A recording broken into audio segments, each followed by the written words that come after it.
Discover hope and healing from the other side. Welcome to Messages of Hope with Suzanne Giesemann. Listen, they're all around you, close as a thought or a memory. Messages of hope. Hi, everybody. Welcome back for another episode. I hope you're having as good a day as I am. So let's get to current day right now.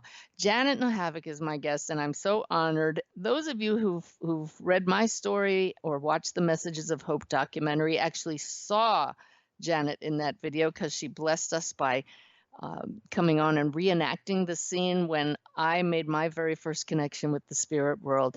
I have to tell you all, if it weren't for Janet Nohavec, I would not be doing this show today. I wouldn't be working as a medium. The ripples just spread out, and Janet was that catalyst when she said to me on that fateful day in her class, "There's a spirit standing here. I need somebody to come up and tell us what you sense. Suzanne, come on up to the front." And I really was a little bit perturbed at her putting me on the spot like that, but it opened everything up, and Janet is an amazing teacher. Janet, welcome to the show. Thank you. Thank you so much for having me. And it was an amazing day, and I'm sure a part of a bigger plan. So it was all meant to be. I truly believe that, and you are one of the several people who have been so significant in my journey who showed me about the fact that there is a bigger plan. And I'm so excited to share with you, everybody, today. Janet, for those of you who aren't familiar with her, has been a practicing medium for 25 years. And what I so admire about you, Janet, is you truly stand for the proof of continuity of life. And you've done that since before it was popular. It's truly impressive reading your biography. Over 10,000 private sessions, over 1,000 public demonstrations of mediumship. That one blows me away. And you're just tireless. Well, I love what I do. So you never work a day if you love what you do. I love that.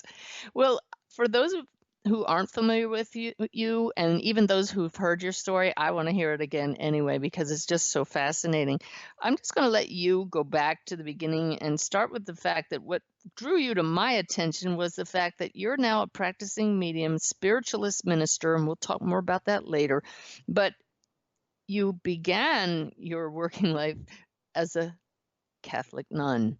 So Catholic nun turned spiritualist medium is quite a switch.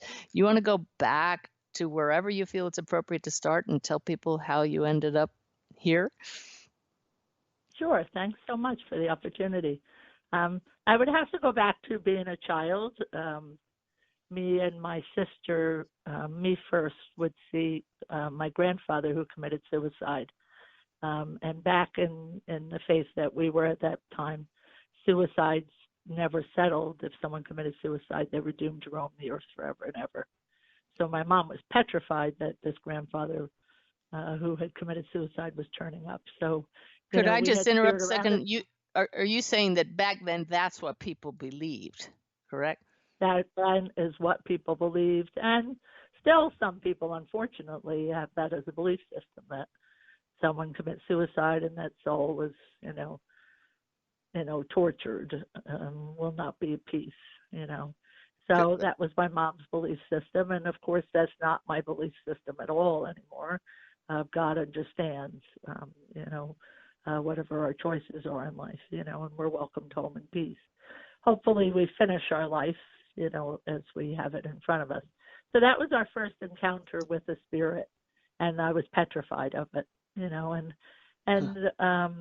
it's kind of got to put back on the back burner. But then I heard a voice literally as I got older that said one night, "You are going to be a Roman Catholic nun." I had been sleeping and I woke up and I heard a voice in the corner of the room, as people have done historically or, in their private lives. And I thought about it and I thought, well, maybe this is what I'm supposed to do. And when I entered religious life, I said, well, maybe some of this other stuff is mystical experiences, because priests and nuns and mystics have heard voices or the voice of God throughout time. So it kind of put it up to that, And I think the convent was part of my story because I spent so many days and hours and weeks and months and years then just sitting in the quiet, talking to God, the saints, and the angels, and asking them to talk back. And I didn't realize that that was actually a training ground for a medium, because it's an attunement to trying to listen to a higher vibration. At that point, maybe not for mediumship, as we call evidential mediumship, but it certainly was an attunement to going into a quiet place and being aware, awareness of, higher influences from the other side.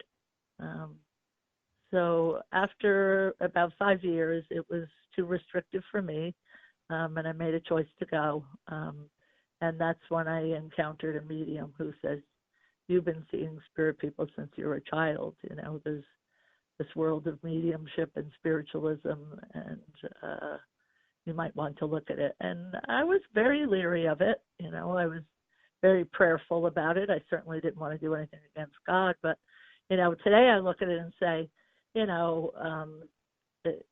I talk about rational spiritualism, which should include intelligence. And all I've done differently from the days of sitting in the convent of talking to God, the saints, the angels, and saying, "Please talk back," is add grandma to the list now. And there's really nothing woo-hoo or scary about it. And why would that be a bad thing? As a lot of faiths still believe it's not okay. Why wouldn't grandma want us to know she's okay? So it's evolved, and it certainly wasn't that smooth in its evolution. But that's what it's evolved to. And I believe we all have an unseen group of helpers from the other side who want to help us get through this spiritual, material world life. And if we don't hook into it, we don't hook into everything that's available to us. So it's important for everybody on the planet. Amen. Now, you were seeing spirits even when you were in the convent and in training to be a nun, if that's the right word. I mean, can you share a couple examples and how you dealt with it at the time? Well, they had given me this task to, the mother house was a massively beautiful building, old halls with nuns hanging on. And they kind of lost the history on some of the people that adorned the halls there. So they said, "We want you to do this extensive research on this." And as I'm starting to research into these nuns that are, adorning these halls and then following the trail to where they're buried in the cemetery and stuff, they started to come alive to me a little bit, and that started to erase. But I started to think, well, this is just mystical now, certainly within religious life at that point as well. You were actually in prayer and asked for different saints, significant, religious figures to, in your prayer, come and sit and be with you, and I certainly had paraclerical experiences with that as well. So, the silent is certainly not silent when you really do enter it. And for those of us who enter that, we certainly know it isn't, so it was very profound. I cannot say I associated the mediumship spiritualism thing. That was an aha moment that was come a little bit later. But, someone like St. John of the Cross, who they locked away in the closet, saying it was crazy, and he started to tune into the other side and wrote these beautiful, voluminous poems and, beautiful spiritual words. And, now he's St. John of the Cross, I have to say, so, or if we think of St. Joan of Arc, who they said to her, "Tell us you never heard those spirits, we won't burn you with a stake." And she wouldn't deny them. Throughout history and time, there have been stories of people that have heard these voices or had visits. So. Yeah. So now you're no longer denying it. Somebody's told you you're going to be doing this. How did you unfold that then after you left the church? There was a local group. A friend of mine had kind of a New Age bookstore, and they were sitting. Lovely group, but I didn't realize at that point, it was kind of a random sitting, with your hands upturned towards the heavens saying, "Please something, I hope something comes," And I did not at all give the credibility to the intelligence that responds to us, and hence I started to, when I first started to look at it, was it of God and was it right for me to do it? So I spent a lot of prayer time in that. And I was not really happy with the level of mediumship I was seeing. If I was going to do this, I had to do it to a really high, honorable level, you know. I first found myself in Lilydale, and someone even there said, you need to go to England, where I encountered some mediums that were really at a very high caliber. And you just made the point there that that's what changed my life, was meeting you and saying, showing that there is a difference in the caliber of mediumship. And what made that difference is the evidence that you insist on. And that's what taught me that when we ask for the evidence, the spirit world gives it to us. I didn't realize there was that difference, so I credit you with that. Thank you. It's very important to me, you know. If there should be an intelligence behind what we do, and there is. There's no doubt to me there is. And, you know, I may be, a medium who has put a lot of time and effort into the unfoldment of my gift, but anytime the intelligence from the other side decides to blow me away or the sitter away, it trumps anything that I can ever do, I have to say. I sit in awe of what happens between two planes of existence, you know. Why don't you share a story with us, an awesome story? One always comes to mind. I have to say it's one I've told before, but it's significant to my heart. I had been in church here on a Sunday, and I went to a woman in the audience, which we do as part of the service. A couple messages come for somebody in the audience, and I had a young man. He came with a pair of boots. I started this communication, and the woman was inconsolably hysterical. And you really couldn't continue the dem. And I gave her a wee bit more. And I stopped it, and I said, you know, why don't we just speak after the services? Which we did, and agreed she could come and see me privately. There'd be no fee. And so she came for her session, and her son had died tragically in Afghanistan. He had thrown himself on a live grenade to save the people he was with.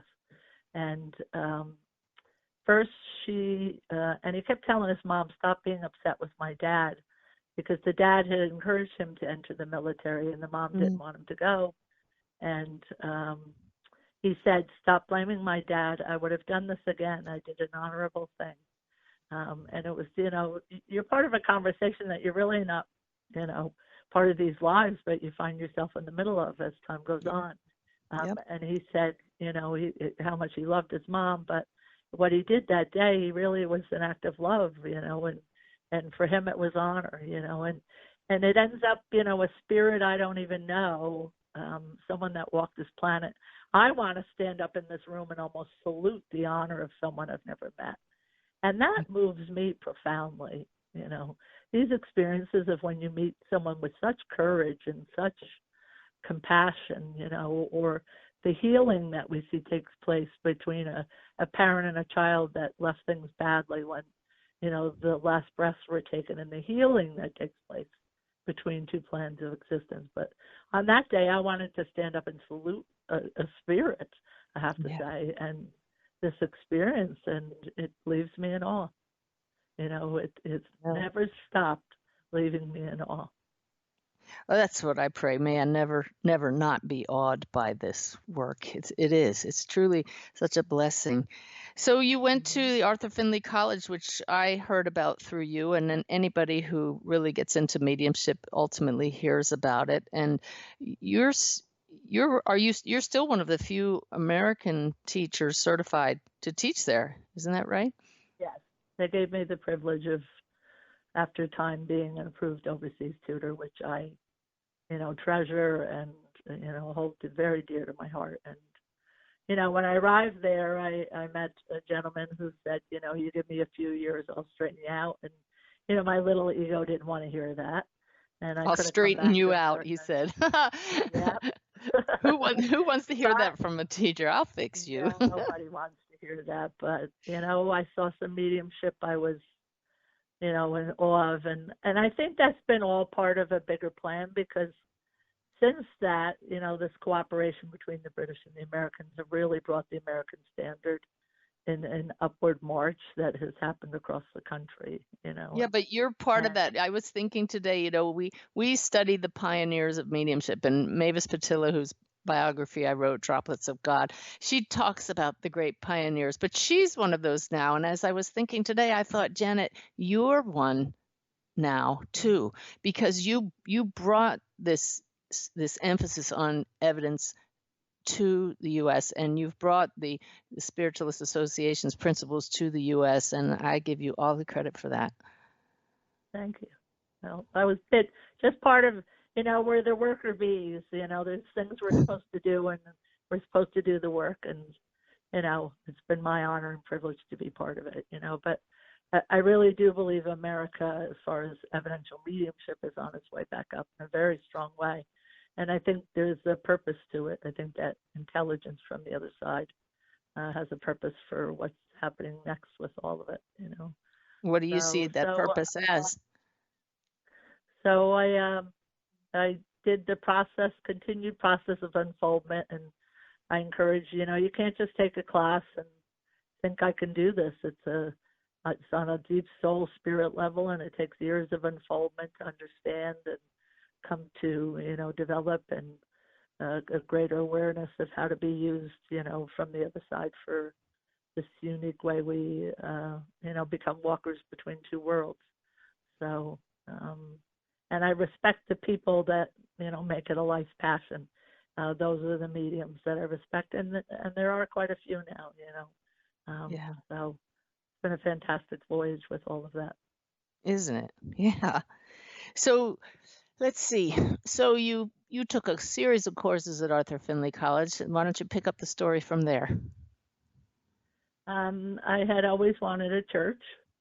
I started to have a good following and good practice, and there were not a lot of mediums that were out on the press. So it was still, not so accepted, I'd have to say, if we go back 25 years ago.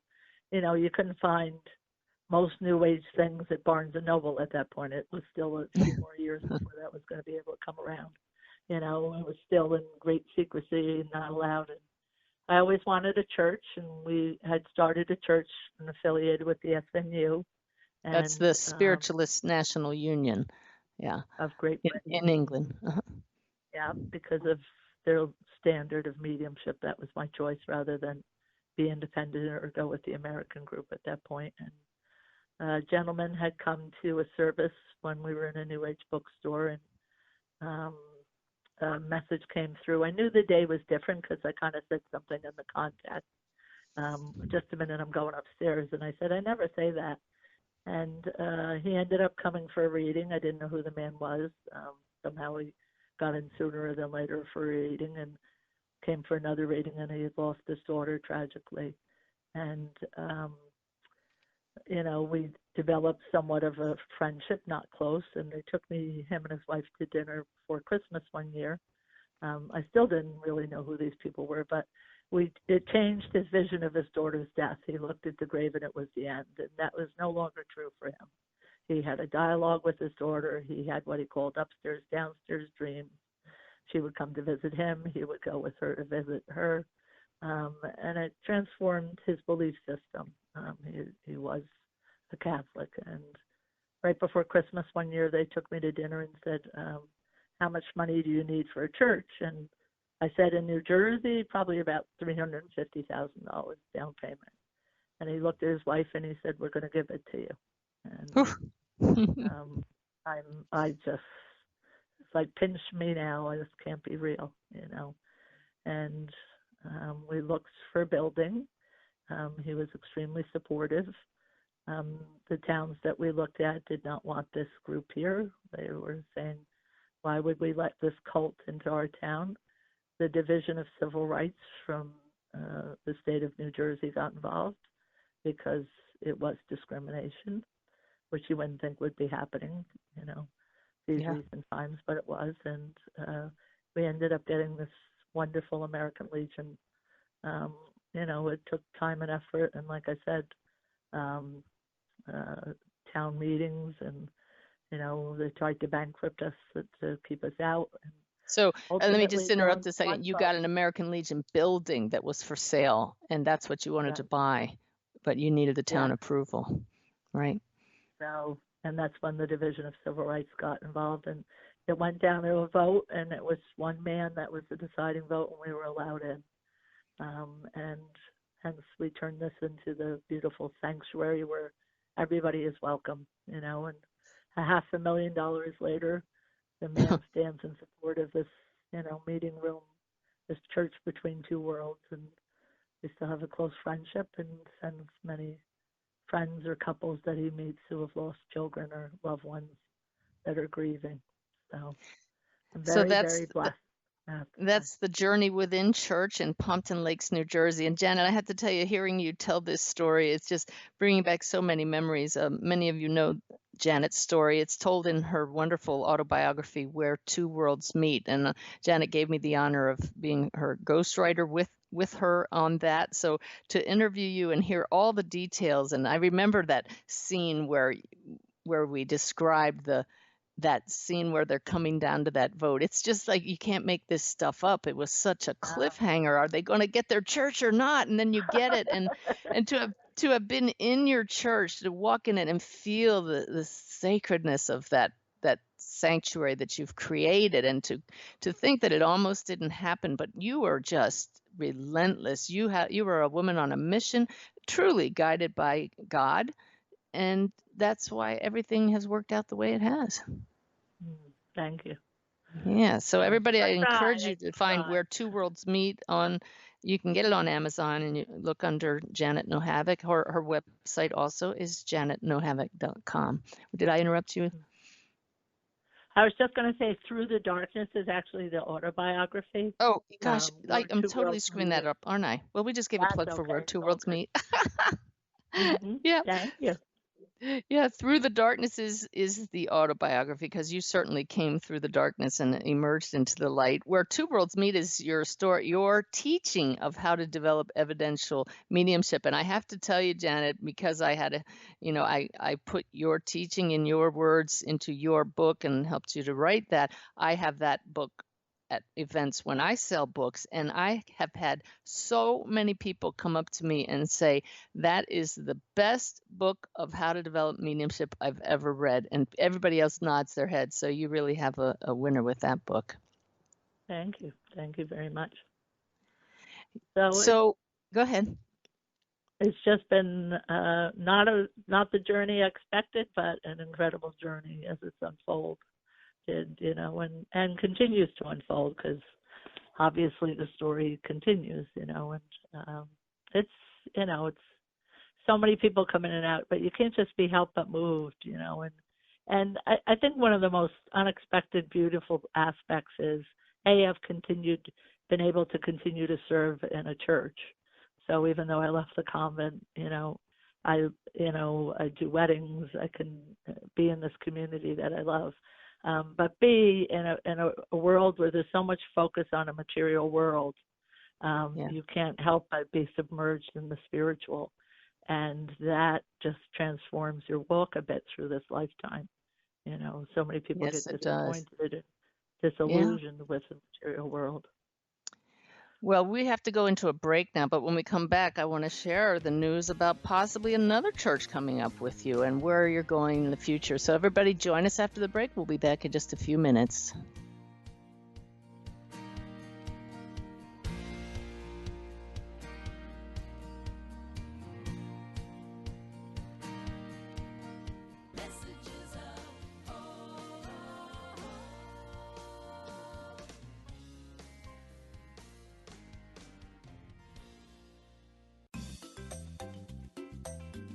You're listening to Unity Online Radio,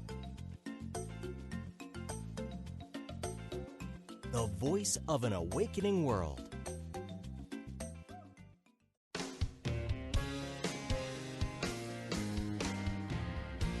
Welcome back. You're listening to Messages of Hope with Suzanne Giesemann.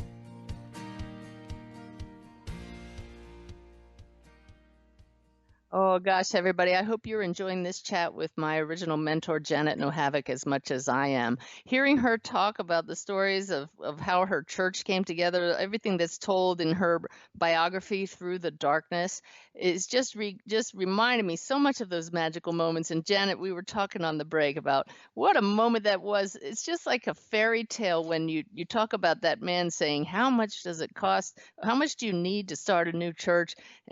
And you told him $350,000, and he says, I'm going to give it to you. I mean, that just doesn't happen. Nope, absolutely. It doesn't happen, I have to say. So I think it was orchestrated from the other side, and he often says that. He says, my daughter was very bohemian and into everything that was not ordinary, he said, and you're doing what you're doing, and he said, and I just think she's an angel from the other side. And the whole story was orchestrated between, two planes of existence. So, but like you said on the break, that would not have happened had you not been an evidential medium. If you hadn't given him the evidence that his daughter's here that he needed, then that whole string of events wouldn't have come about. Absolutely true. And that's why, occasionally you'll go somewhere and they're talking about angels or spirit guides, and I don't have a problem with that, but he needed the evidence. That would not have helped him. Yeah. So we talked about the vote passed and you got your church because you had been discriminated against. They didn't want mediums and spiritualists in their community. Now you fill that hall week after week. That's no small feat to fill a spiritualist church. So tell us what's happening now. The church grew really well. We agreed if we got too busy, we would add services. So we added another service to handle that, and it became a very strong teaching center. People would come from, all over the world to really improve their standard of mediumship, which is fantastic. And then locally, the community that's here, the church, is great. And I had an interest myself in Lilydale. I had a house there for 20 years, trying to raise the standard of mediumship there. And a few years back, I always wanted a retreat house somewhere. And, I prayed about it and wait and pray about it. And I got involved in Hydesville, where spiritualism began, which is in Newark, New York, not too far from Rochester. And as the book would tell you, I'm very big into signs. Nuns are into signs. I'm into signs, getting signs from the other side. And I was praying one day out by the Hydesville original Fox Cottage, which had burned. I looked up in the sky, and those skywriters were making X's above the building where I was praying. Oh my gosh! And I was like, just kind of tucked that away and put it away. And there's a schoolhouse across from the Fox Cottage where the Fox girls would have gone to school. It's dated 1879, but on the property there was a building pre that where they would have been. So they built a bigger school right where the school had been. And the girl who had bought this years ago, hoping to do something for spiritualism, had to get out of it. And she said, I need to sell the schoolhouse. If you don't buy it and do something for spiritualism, it's going to become a bar or an antique center. And it's certainly not the thing I was looking to go do, get involved with a project that's not close to where I am. It's 4.5 hours away. And I prayed about it, and I drove up. It was kind of a cold night, and I was staying at the little hotel in town and was praying about the decision. And many of the people that know me know I love St. Teresa and the roses. Roses are a big sign for me. And I went to the hotel to stay, and the man that owns the hotel is always chatty. And he was talking about the history of the area, the lock system, because that whole area of New York State is called the Burned Over District. It is known for spiritual revolution. The suffragettes were down in Seneca Falls when women were property and not free. The spiritualists, the free thinkers started in that region. And when women were not allowed to speak in America, spiritualists gave them a platform. And one thing women could do was be mediums. And partly why spiritualism became a religion was to protect those women and protect those mediums. So I was talking to the gentleman, and he said, do you know that Newark, New York used to be the biggest supplier of roses to the world? I was like, what did you just say? And there was a very famous, it eludes my name now, very famous rose company that imported around the world these roses, and my signs just started to fall into place. And so another benefactor came forward to give me the deposit for that, and just the deposit, and I would need to raise $250,000 to restore it, which we're in process for. And You've then actually, I prayed have you about, bought it? oh yes, we own it. So this is going to be your second church? This is going to be a healing temple. Oh, And then cool. at the same time, I prayed and said, I wonder if there's a little church for sale, because it would be great to have a spiritualist church in the town where spiritualism began. Wow. And down the street, 8 minutes away, was a church for sale. Oh my gosh. So I went over there, and Goosebumps. there was a gentleman named Pastor Dick and his wife who needed to sell the church. They were gravely ill. He was actually dying. And I prayed about it and got some more signs, and someone else gave me the deposit to buy that, just the deposits. Got to figure the rest out. So now the Journey Within North is the church that is there. It's open and functioning as a church, and the schoolhouse is being restored in the name of spiritualism, and hopefully at some point we can put a museum there as well. And to me, there's a new breath coming back into spiritualism, but more importantly to me, healing. So I hate to say it's going to become the Woodstock of spiritualism, but it will become the Woodstock of spiritualism. So this second church is actually doing spiritualist services now? Yes. And for those Small of you to who aren't start. familiar with spiritualism, every spiritualist church service has a demonstration of mediumship in it. Do you want to talk about that for a minute, Janet? Sure. Part of the philosophy of life, it wanted to be a philosophy, never intended to be a religion. It's just 7 basic principles: a belief in God, a belief in continuity of life, a belief in a ministry of angels. Part of every service is a healing service, looking to put back into balance that which is out of balance. We believe in spiritual healing from the creative force, whatever that concept God is to you, but also a ministry of angels and those, on the other side who have an interest in the healing of us here, our own ancestors. So there's always a healing service. There's always a little homily or a talk of inspiration, non-offensive to everyone because we're very universalist.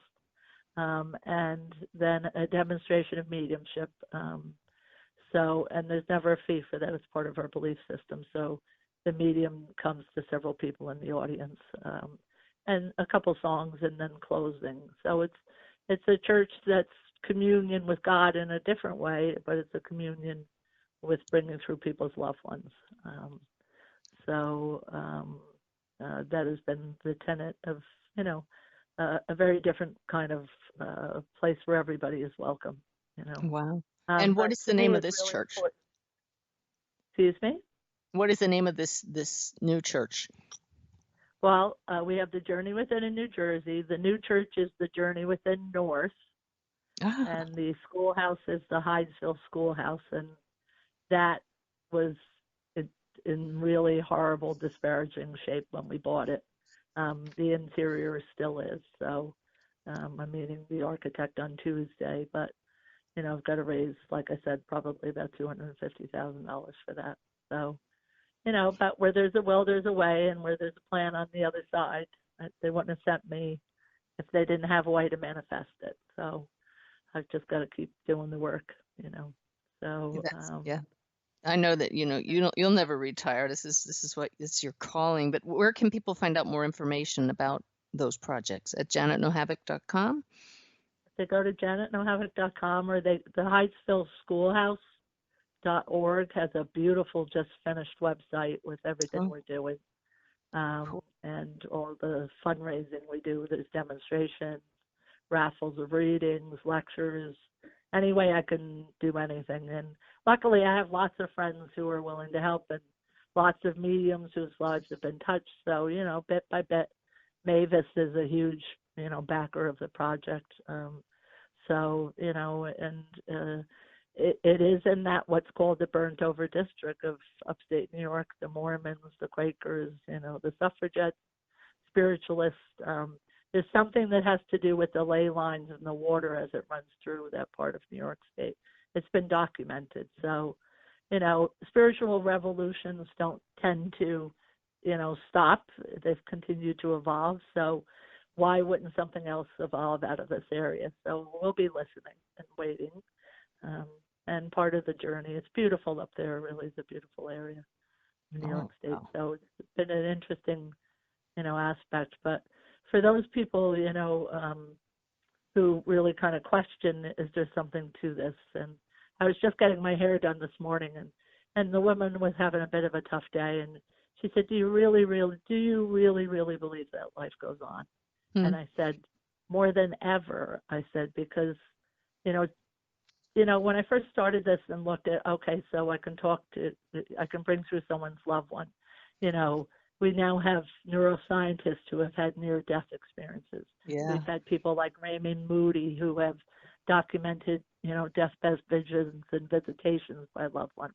We have other doctors who meet 5-year-olds who say, that's not my mom. She lives in another village, and this is what, her name is, and this is a scar that's on her body.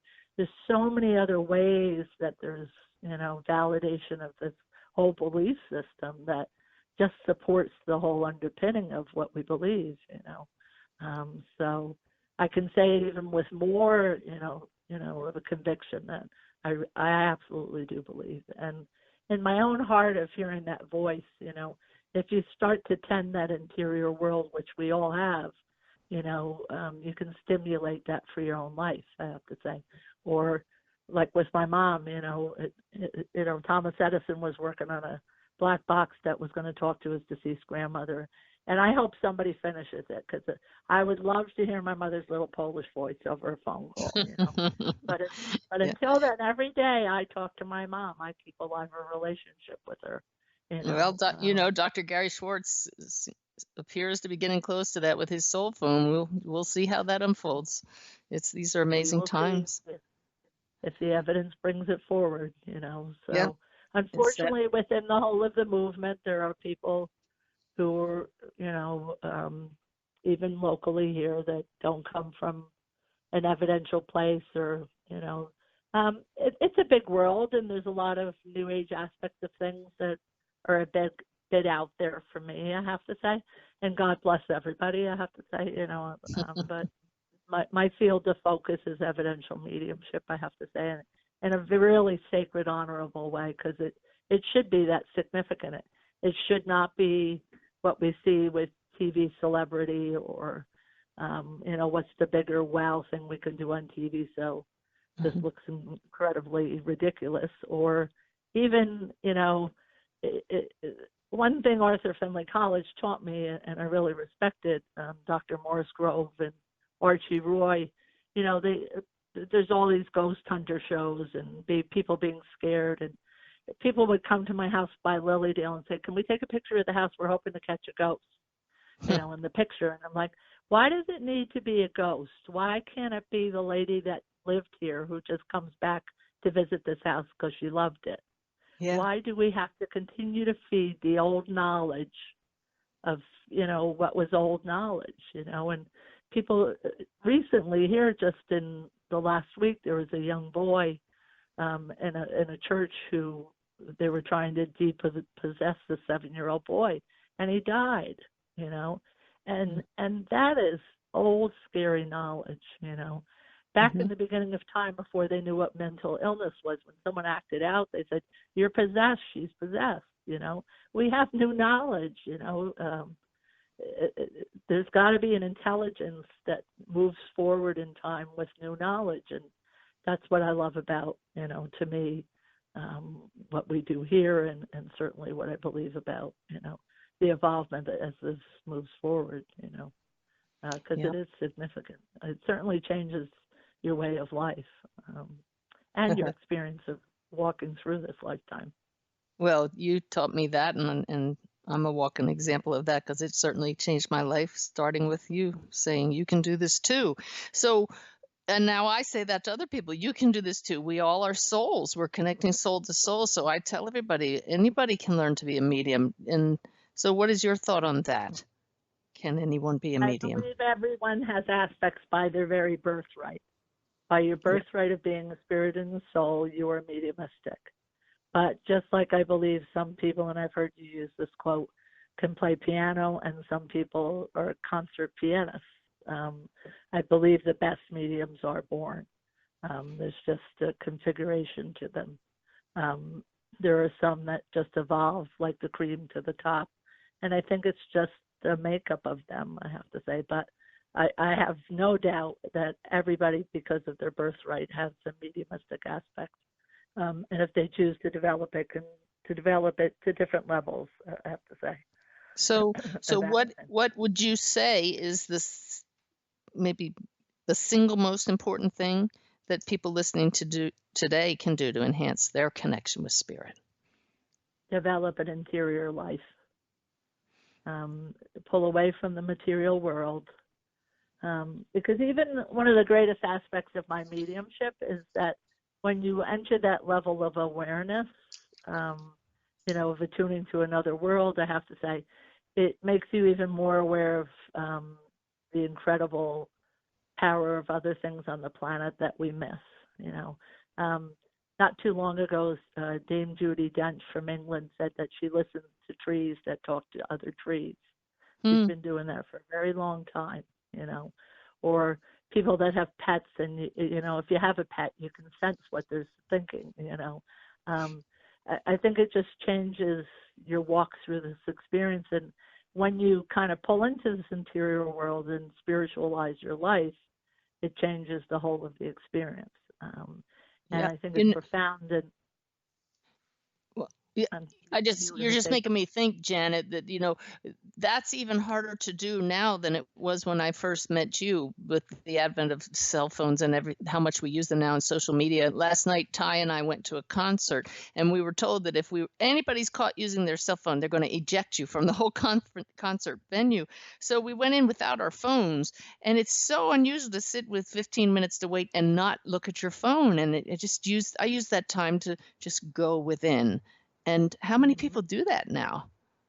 Yeah, but I think people are waking up more to that, because I think you get disillusioned with just living in a material world on a material level, And it's not about religion; it's about a personal spirituality, Spiritualism was never supposed to be about just talking to the dead. It's how do you live?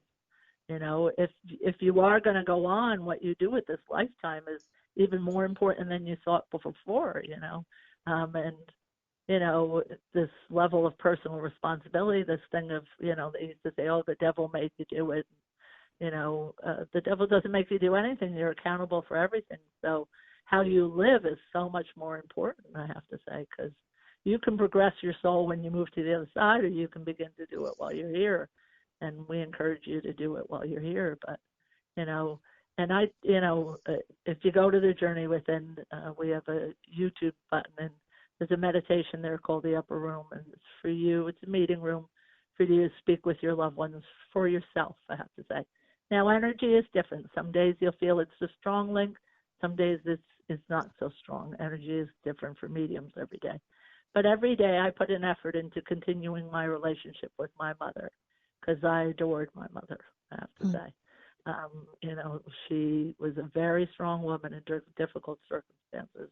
But through that, and ancestrally in history, there's just been such great souls that have walked the planet, whether that be Mary, Mother of God, and who you're devoted to, or your own grandmother, or someone that inspires you, I have to say, just to come great writers as they go away into the quiet of just writing their books, or into nature, I have to say, you tend the spiritual garden within yourself, and you realize it feeds you, particularly in your times of need. It's a place that can feed you, So you've got to make peace with yourself first, within yourself, I have to say, and just your whole awareness of this whole spiritual experience, shifts. And the material world may leave you disappointed on a lot of levels, which there's no doubt it does, I have to say. But just to be kind, I have to say, just to go out of your way to try and grow a little every day, which is a big challenge, including for me. Yeah. We're not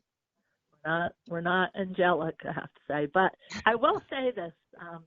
I think back in biblical times when it was okay to say we saw angels, or, they were always painting the angels with halos. I think a lot of those people were just deceased loved ones, and it was not okay to say it then. It was okay to say an angel visited you, but it was not okay to say your grandmother visited you. We've evolved now. Things continue to evolve. So as chaotic as the planet seems, someone once said to me, before the concert plays, before an orchestra plays, when they're tuning up, it sounds like chaos. And the planet feels that way. But then the music comes, so, but to develop an interior spiritual world and to heal your life, and then to, attune to a presence of an unseen world, that can help you navigate this life, I think is key and essential to the spirit and soul aspect of, a life on this planet. I love that analogy of we're all just tuning up right now before the beautiful music plays. But Janet, so here you are, a medium, and I remember when I interviewed you for your autobiography, your mom was not well, and she's now crossed the veil, and you're a medium. Tell us about your relationship with your own mom now, since she's passed. Well, it's interesting because we have a lot of student mediums here. I meet a lot of mediums. So before my mom passed, I said, Mama, we're going to have to come up with some really, really different signs, because if they come up with this, then I know they really got you. So I did that, But, we feel her presence. And amongst my siblings, who all believe, one will call and say, God, Mama gave me this kiss last night. Or, I just feel her presence at different times. When we're cooking something, I've got a huge picture of my mom in my kind of living room there. And we'll say, Mama, does it need some more ox bouillon or not? She's just still part of the conversation. She's alive in my heart, and I'm going to treat it that way till I see her again. Perfect advice for all of you listening. Now, Janet, in another thing, I remember in your book, in your story, you said that your mother was afraid that if she crossed the veil, she'd have to meet up with your father again. Do I have that right? Yes, you do. And she was petrified. And have you had any communication about that? Actually, if I just tell the story briefly, my mom was going to have open heart surgery, and she didn't want to do it because if she died, she felt she would meet my father, who had battered her. And through that surgery and her recovery, she came and she said to me, I met your father. He came for me. And I told him, I'm not going with you. So she got some power back before she died. So I cannot tell you that my mother's passing was anything except for brutally hard. It was a very hard experience for her and everyone present, I have to say. But my sense sitting there as a medium, because I was there, for days, I just did before she passed. My sense of being there is I saw them come for her. So, and I know she would move on to healing, but she is and was a very courageous woman. So that's so comforting for all of us to hear, that not every passing is easy, just not like every childbirth is easy. And so it's beautiful to know what we know, that ultimately all is well. Yeah. And it's tough. People lose children. Nothing is going to heal that. You do the best you can to get up every day and go on. And some days you get knocked back down again. But, you to have loved, sometimes we hurt in this way. And it's remarkable what people try and get back up and do. People that lose children here and then go create foundations, or the lady here who lost her only son, who raises money to put other kids in drug addiction, and they do this in honor of those children, So these are hard things to live with. Life is not easy, I have to say. But you've shown thousands of people that they're still with us, and that's what makes your work so special. I do believe. You've shown me we go beyond belief to knowing. There's no doubt. When you sit through one of Janet's demonstrations, she's just amazing, wonderfully evidential, and you do it with such joy and respect and sacredness. I love that about you. So I really thank you for coming on the show, and everybody encourage you to check out janetnohavec.com. Janet, it's so exciting to hear about your projects, and I just hold the vision of the funds for your church and your second church and the Healing Temple in New York to just continue to flow in.